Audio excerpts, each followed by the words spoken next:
ICC nagsalita na tungkol po sa kumakalat ngayon na meron na daw inilabas na warrant of arrest kay Senator Bato de la Rosa. Ang bilis makapagbalita o maglabas ng balita itong ibang media na kung saan ay sinabi di umano ito ni Ombudsman Remulla na may warrant of arrest na nga. Naku, mukhang atat na atat kayo ah. O ngayon, eto, ang sabi ng ICC, wala daw. Confirmed. Nagpapakalat na naman kayo ng fake news. Yung mga media na talagang ang bilis nagbalita niyan. O paano yan?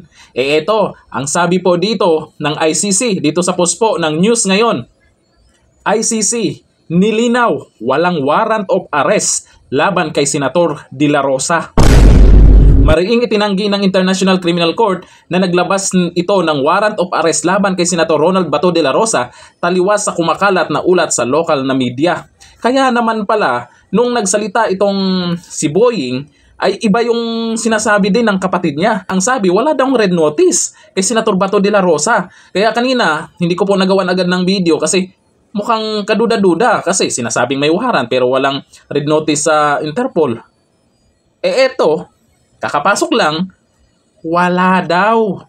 Alam naman natin na mali ang ginawa nila kay dating Pangulong Duterte. Dadagdagan pa ba? Baka naman dahil sa usapin ngayon ng mga biktima sa baha, kung ano yung aksyon na ginawa nila, tapos sa manual yung flood control projects, sa mga investigasyon, para naman may iba yung pag-uusapan ba? O ituloy natin. Sa Facebook post ng Bombo News, sinabi ni Dr. Fadi El Abdallah, tagapagsalita ng ICC, na walang anumang warrant of arrest na inilabas laban kay De La Rosa at tanging mga opisyal na anunsyo ng ICC lamang ang dapat paniwalaan. Kung wala naman talaga, yan ba ang ating bagong ombudsman? May parusa ba sa mga ganyan na nagsasabi ng hindi naman daw totoo? Walang katotohanan? Ako po, kawawa tayo dyan. Ang paglilinaw ay kasunod ng pahayag ni Ombudsman Jesus Crispin Boying Remulla na nagsabing may inilabas umanong arrest warrant laban kay Senador kaugnay ng kaso ni dating Pangulong Rodrigo Duterte sa ICC. Sa ngayon, hindi pa kinukumpirma ng ICC ang anumang bagong hakbang o legal na aksyon kaugnay ng investigasyon na kampanya kontra droga ng Administrasyong Duterte. O yung mga tuwang-tuwa, kasi nag-viral ngayong araw talaga, ang daming gumawa ng video na yan. Tuwang-tuwa na yung mga anti-Duterte at maraming mga nag-react na rin na mga vlogger ng loyalista. Nga, o ngayon, yung ibang vlogger ay tuwang-tuwa na. Talagang ayan na, magkasama na sila ni dating Pangulong Duterte. Paano yan? Walang burahan ng mga posa? Panindigan nyo yung mga post nyo na yan. Baka naman yung sinasabi nyong si Senator Bato de la Rosa ay maipapadala sa ICC, baka mayroon pang mauna, maliban sa kanya. Kung sa 2028, ang Pangulo, si VP Sara na, nako, malamang mayroong mapadala sa ICC at alam na natin kung sino-sino ang mga yan.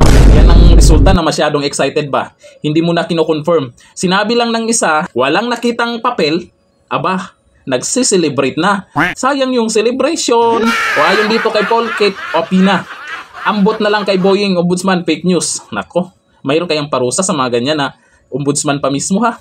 Sabi ni Shaibani Usman, mga network news ngayon, mga fake news, hindi muna mag-confirm, masyado kayo atat na atat. Sana dapat, bago nila inilabas yung balita na yan, ay hinanap muna nila yung patunay. Kasi kahit sino naman pwede magsalita ng ganyan na meron na, pwede namang sabihin na, madali lang sabihin yan. Pero wala po tayong nakikitang katunayan, kaya nga, kanina, maraming mga nag-PPM sa atin, maraming nagtatanong kung totoo ba yan, wala akong masagot. Kasi, kaduda-duda. Iba yung sinabi niya, iba yung sinabi na kapatid niya na isa ding Remulla. Kaya, sa tingin ko, ito lamang ay, para iba yung pag-usapan, alam nyo naman kung anong nangyayari ngayon, nagba-viral ngayon tungkol dun sa 5,000 petot lamang daw ang ibinigay dun sa mga bahaan. Naku po. Sabi ni Gani Ismana din, halatang halata talaga mga Duterte pinupunteriya nila. Ay malamang. Alam nyo kung bakit? Yan ang kinakatakutan nila. Pag sa 2028, kahit isa sa mga Duterte, kahit hindi si VP Sara na maging presidente, nako, may mananagot talaga dyan sa mga buhaya. Sa ngayon kasi, alanganin O sabi ni Mads sa Rimac, so ibig sabihin, si Ombudsman Remulla ang may pakanan yan, anong dapat ihatol sa opisyal na gumagawa ng maling info. Ay, bingi-bingihan si Junior dyan. O Oo, baka hindi alam ni Junior yan, yung lumabas na information na yan. Si Auntie Claire kaya ano kayang paliwanag niya tungkol dyan? Kasi sa mga ganyang usapin, lalo na Mang Duterte, aba, si Auntie Claire magaling dyan. Ang bilis makasagot niyan. At maraming nakaabang kung ano yung sasabihin ni Auntie Claire. Lalo na ako, dahil nakakatawa siya. Diba? Hanggang dito na lang, thank you.